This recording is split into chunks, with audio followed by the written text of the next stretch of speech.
Oi pessoal, tudo bem? Hoje eu, Alessandra, estou aqui com a nossa pedagoga Ana para explicar para vocês um pouco de como que vai ficar o nosso calendário letivo desse ano. Então as coisas elas estão meio incertas, estão meio parecendo bagunçadas, mas existe uma ordem, uma organização que a gente vai explicar para vocês agora, né? Eu tive alguns pedidos de alguns pais para explicar como é que vai funcionar e a gente resolveu fazer esse vídeo para chegar mais pertinho de vocês aí, que eu acho que quando a gente grava, as coisas ficam mais claras e mais fáceis de entender, né, Ana? Do que se a gente mandasse o calendário, de repente um bilhete. Então a gente resolveu gravar aqui e até fiz um quadro bem didático aqui, essas professoras, né? Para explicar para vocês como é que vai ficar a partir de agora. Então assim, quando a gente constrói lá no início do ano letivo um calendário, ele tem algumas regras, né? E esse calendário ele é aprovado sempre pela SEED, que é a Secretaria de Educação do Estado do Paraná. Nós respondemos ao Estado do Paraná como escola particular, né? Então, lá no ano passado, em novembro, dezembro, a gente mandou o calendário de 2020, ele foi aprovado, né, pela SEED e retornou pra gente dizendo que estava tudo ok. Quais são as primazias de um calendário? Então, o que tem que seguir para ele ser aprovado? Ele tem que ter no mínimo 200 dias letivos e no mínimo 800 horas. Como está o calendário da Monteiro Lobato desse ano letivo de 2020? Nós temos exatamente 200 dias letivos e 900 horas, né? Então tá até aqui que a nossa carga horária anual é 900 horas. A gente passa 100 horas do que é pedido, né? Do que é exigido. Então, o pessoal da SEED exige, né? O governo do estado exige 800 e nós temos 900 horas. Por que nós temos carga horária maior? Porque ao invés de 4 horas por dia, a gente trabalha 4 horas e meia. E porque a gente tem algumas matérias que não são obrigatórias para o estado. Por exemplo, inglês para educação infantil e ensino fundamental. Isso aumenta um pouco da carga horária, né? Do ano letivo. Então eu vou explicar para vocês agora como é que vai ficar, tá? Então, o nosso ano letivo é dividido em trimestres, né? A gente tem o primeiro trimestre, o segundo trimestre e o terceiro trimestre. Então, vamos esquecer aquela organização que a gente fez lá no calendário, porque ele vai mudar um pouco agora. Então, o nosso calendário, ao invés de dias letivos, agora ele vai se transformar em horas. Então, a gente vai sempre usar a base de 900 horas para organizar esse ano letivo. E como é que tá? Então, no primeiro trimestre, a gente tem, né, 57 dias letivos. 57 dias letivos, se a gente transformar em horas, como 4 horas e meia por dia, vão dar 256 horas e meia. Então, como que a gente fez esse cálculo para entender que aqui o primeiro trimestre vai até dia 15/6? A gente pegou lá o que a gente trabalhou, né, durante ali fevereiro e março, transformou em horas, a gente trabalhou integralmente em 4 horas e meia até dia 19 de março e a partir do dia 20 de março, a gente começou com as aulas remotas e as atividades em casa, a gente está trabalhando com carga horária reduzida, então a gente reduziu essa carga horária para 50%. Então, em vez de 4 horas e meia, a gente está trabalhando 2 horas e 15 por dia. Então, as professoras elas têm preparado a aula, preparado atividades para as crianças, para que elas trabalhem pelo menos aí 2 horas e 15 por dia. Tem criança, é claro, que vai fazer isso mais rápido, tem criança que vai demorar um pouco mais, mas o planejamento é para seguir dessa forma. Então lá, do dia 20 de março até agora, a gente tem trabalhado 2 horas e meia, 2 horas e 15 por dia. Então, fazendo esse cálculo, o nosso primeiro trimestre, ele acabou no dia 15 de junho, né, Ana? Então, as professoras estão mandando os trabalhos, né, agora, algumas já finalizaram o envio de todos os trabalhos e algumas ainda estão mandando, né, Ana? Isso, essa semana mesmo já foi enviado um cronograma, né, nos grupos das turmas, com os trabalhos que já foram feitos na escola ou durante aí a pandemia e os trabalhos que ainda faltam fazer. Do ladinho tá as notas, né, de cada trabalho. E eu já enviei no grupo para cada turma também, para você estar ciente. Tá, e a gente optou, né, a escola, como instituição, optou por não fazer provas à distância. Por quê? O modelo de prova que a gente tem, né, ainda utilizado aqui na escola e na maioria das outras escolas são as provas tradicionais, em que o aluno estuda o conteúdo, viria para a escola e faria a prova fisicamente aqui na escola. A gente entende que existem escolas que estão fazendo essas provas à distância, mas a gente entende que ela não tem o seu real objetivo. Qual que é o objetivo de uma prova? A gente aplica a prova dentro de sala de aula, analisa o resultado do grupo como um todo e vê o que precisa ser trabalhado. Só que o que acontece quando a gente faz de casa? Não tem um bom rendimento, né? Não tem um bom rendimento e a gente não consegue mensurar o resultado, porque muitos alunos vão ter a ajuda dos pais para fazer, né? Ou vão olhar no material para fazer uma consulta. Então a gente acha que isso de repente vai prejudicar o rendimento. E como que a gente tem trabalhado agora? Então, até instruir a Ana, né? Estudei várias escolas e várias propostas de como fazer essa avaliação à distância e o que a gente pensou. Então, a partir de agora, as professoras, né, passando aí o período das férias, que a gente está muito pertinho das férias, vamos manter esses 15 dias, porque eu acho que todo mundo está precisando, né? Os pais têm clamado muito por essas férias. E passando esse período de férias, as meninas vão preparar algumas revisões, algumas atividades de revisões das matérias que tratam de conteúdos teóricos, por exemplo, história, geografia, ciências, né? Essas matérias mais teóricas, elas vão agendar com a criança, então a criança vai receber a revisão, vão estudar em casa, e aí vamos agendar para o ensino fundamental, é claro, a partir do 2º ano, avaliações via videochamada. Então, de repente, o conteúdo é ciclo da água, né? Eu vi aqui a professora Amanda trabalhando o ciclo da água esses dias. Então, ela vai mandar uma revisão para casa, perguntas para responder, textos para ler, né? Vai ter um tempo, por exemplo, ela vai mandar com, sei lá, uma semana de tempo. E aí, nesse tempo, a criança vai estudar em casa, vai tirar todas as dúvidas com a professora, realizar os exercícios que ela mandar para correção, a professora devolve. E vai falar assim, ó, na sexta-feira, 2 horas, eu vou agendar com a aluna Sofia uma avaliação. Então, às 2 horas, via videochamada, essa videochamada vai ser gravada, né? Pra gente até comprovar de que, né, como foi feito esse processo, a professora vai fazer algumas perguntas, né?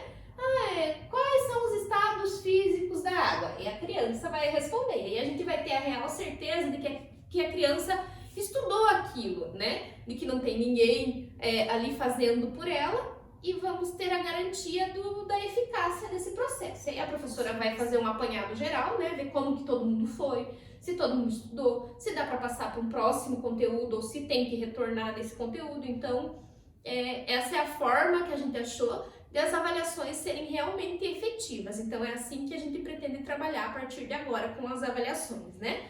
E as avaliações do primeiro trimestre, né? Que eu coloquei as provas, o valor delas é 4, né, na média, e elas ainda permanecem pendentes, tá? Por conta disso. A gente ficou muito nessa de volta, não volta, vai, não vai, e aí acabou segurando um pouco, porque a gente acredita que o processo de avaliação ele tem que ser muito sério para ter resultado, né? O aluno ele não é só uma nota, não vai dizer o que ele é ou o que ele sabe só com uma nota. Então tem que ser feito de uma forma e realmente pensada neles, né? Não só para cumprir protocolo, e é isso que a gente resolveu a partir de então.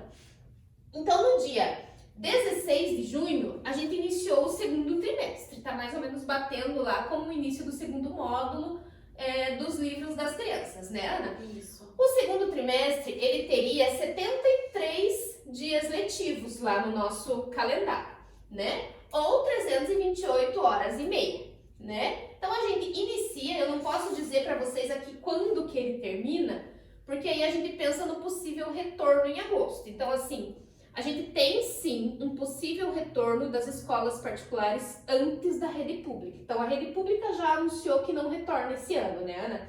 E como que a rede particular tem se posicionado nessa questão? Então assim, abrindo um pouco para vocês e contando um pouco da história do que eu tenho acompanhado, a gente é filiado ao Cinep, e a gente tem um panorama de todas as escolas do Paraná. Então, assim, a rede particular, ela precisa voltar em agosto. Por quê? Se a escola particular não voltar em agosto, isso representa uma falência coletiva de mais ou menos 80% de todas as instituições. Isso, né, acho que está falando de nível Paraná. Porque, assim, todos os pais eles estão recebendo descontos. E esses descontos, eles não representavam para a escola um lucro, né? Por exemplo, quem está tendo desconto de 30%. Que são os alunos do meio período aqui da escola. a escola não tem 30% de lucro, né? E continua. Então, o que a escola fez? Ela paralisou alguns contratos. Se vocês passarem aqui na frente da escola, vocês vão ver que a escola não... A gente não está pagando jardineiro, né? A escola está sem fazer essa parte. A questão de alimentação, a questão de limpeza, né? E a gente também conseguiu alguns auxílios do governo para os funcionários. Então, isso permitiu a escola conceder descontos, né? Por exemplo, o pessoal do integral. O pessoal do integral está com 50% de desconto. Então, o que a gente pensa que é o justo. Mesma coisa, os alunos de etapas não obrigatórias também estão com 50% de desconto. Então, assim, a escola adotou políticas coletivas. Então, assim, ninguém precisou vir aqui na escola e pedir desconto. E é isso que a gente acredita que é o certo, né? A gente fazer para todo mundo, inclusive para quem não pede. Eu acho muito injusto só fazer para aquele que veio pedir. Então, a gente tem trabalhado dessa forma, na questão dos descontos.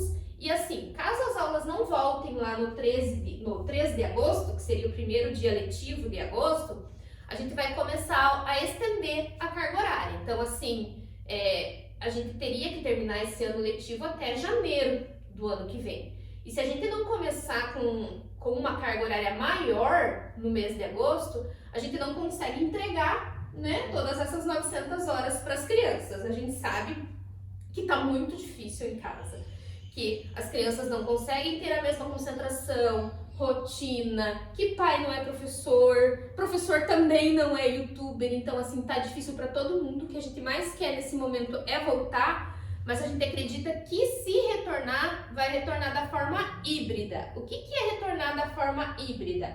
É retornar com as aulas presenciais para aqueles pais e aqueles alunos que querem, que se sentem seguros. Então, quem se sente seguro e quer voltar para a escola, vai voltar para a escola. Quem não se sente seguro e quiser continuar de forma remota, vai poder continuar. Então, a gente vai conseguir trabalhar das duas formas. Só que aí, a partir de agosto, né, se voltarem as aulas, quem vem para a escola teria aula presencialmente e a gente transmitiria de forma ao vivo ou, né, gravaria e postaria essa aula na plataforma para os alunos, né? Então, a gente ainda não decidiu como é que vai ser isso, estamos nos organizando ainda para isso, né, para esse retorno em agosto, mas se não tiver o retorno em agosto fisicamente, se preparem aí porque vai aumentar a carga horária, a gente vai precisar trabalhar as 4h30 por dia.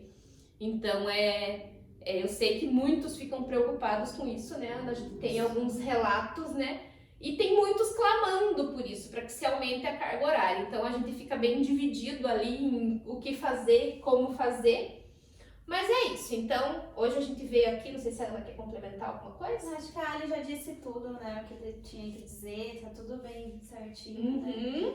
E eu coloco também a nossa equipe, nós e a nossa equipe à disposição, né? Agora, essa semana a gente tá aí em lockdown, né? Então tá todo mundo trabalhando das suas casas. A gente trabalhou fisicamente aqui na escola até terça. Que dia que foi? Terça, dia 29? Até a terça dessa semana a gente trabalhou fisicamente aqui da escola e na quarta todo mundo voltou para casa por conta do novo decreto, mas estamos à disposição aí. Eu falo para os pais que até muito mais horas do que a gente trabalhava presencialmente aqui na escola. Então, tudo que vocês precisarem, a gente está à disposição. Se tiver alguém que precise de alguma coisa fisicamente aqui da escola, por exemplo, não tive tempo de retirar o material antes da escola fechar, né? Agenda um horário. Então, a Ariane está cuidando do WhatsApp, a gente pode agendar tanto com ela quanto comigo, né? A gente tá fazendo essas entregas, inclusive hoje a gente tá aqui, né? A gente não poderia estar aqui, mas estamos aqui, né, Ana Paula? Invadimos uma sala aqui para fazer essa explanação para todos. Estamos à disposição para o que vocês precisarem, né? A parte financeira também temos atendido os pais e, né, negociado para quem precisa de prazo, para quem precisa de declarações, para quem precisa de alguma coisa também tá funcionando, né? Tá tudo funcionando, porém cada um da sua residência, né? Pra gente evitar aí riscos e contágios. Então estamos todos preocupados com a situação, porque querendo ou não o vírus agora ele deu uma avançada, né, Ana? Então a gente antes só sabia do número de casos, né? A gente não conhecia as pessoas e agora a gente já começa a conhecer, né? E ver que é grave, né? E ver que é grave, né? A gente teve o marido de uma conhecida aqui da escola que teve, a gente tem a avó de uma professora que teve, tá tudo bem, né? Todo mundo se recuperou, Mas hoje a gente teve a notícia de um guarda municipal que faleceu, a gente ainda não sabe, né? Disseram que foi suspeita de Covid, mas a gente ainda não sabe. Então os números começaram a se transformar em nomes. Não gostaríamos de estar trabalhando desta forma, e eu acho que os pais também gostariam que tudo estivesse ao normal, né? Funcionando normalmente, mas é o que a gente tem e é assim que a gente tem que lidar, né? Então eu desejo a todos aí muita saúde, principalmente, né, Ana? Porque é o que a gente tem clamado, né? Então, assim, pelo um retorno sim, mas um retorno com segurança, né? Depois a gente pode vir aqui num outro momento para falar dos protocolos, como que a escola particular está organizada, né, para esse retorno com segurança e como que seria. Então, eu fico devendo isso para vocês. E eu desejo aí que continue, né? Uma boas férias aí que a gente vai ter, né? Que tudo passe, que a gente possa voltar a trabalhar de verdade, né? Se é que. Não que a gente não esteja trabalhando, mas voltar a trabalhar e voltar à rotina, que é o que todo mundo deseja. Na escola nova também. Sim, no nosso novo espaço que já está encaminhado para mudança. Agora a gente só está esperando a última documentação, mas. Se Deus quiser, a gente em agosto se retornar já inicia lá. Então, lá tá lindo, né? Tá uma delícia, a gente tá bem animado, lá tem um fogão a lenha. É lindo. Então, a gente tá bem ansioso por esse retorno, pela mudança. E vamos continuar, né? Vamos continuar a remar, a nadar. E um beijo pra vocês. Tchau!